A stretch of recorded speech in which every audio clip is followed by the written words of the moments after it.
नमस्ते, प्रणाम। आप लोग बीच हम झूमर गीत लेकर आए हैं। सुनिए, आप लोग कैसा लगता है कमेंट करके जरूर बताइएगा। धन्यवाद। के हो बोआवेला नीम नवा रंगिया,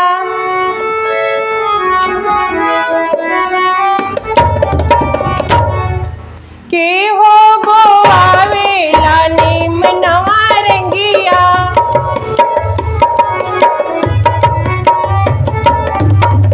के हो बोआवे पुदीना पुदीना गर्मी के महीना जी।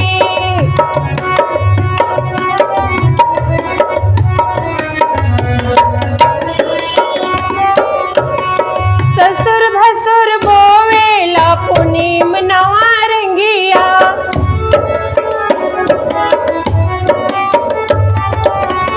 बलमु बोआवे पुदीना पुदीना गर्मी के महीना जी।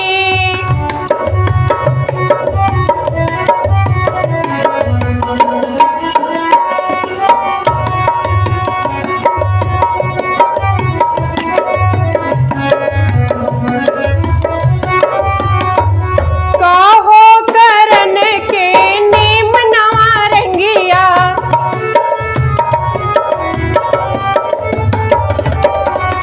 काहो करन के पुदीना पुदीना गर्मी के महीना जी।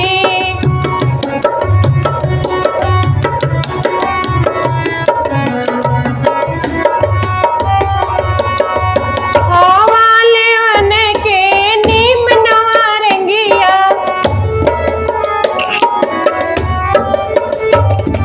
ठंडी रखन के पुदीना पुदीना गर्मी के महीना जी। ठंडी रखन के पुदीना पुदीना गर्मी के महीना जी।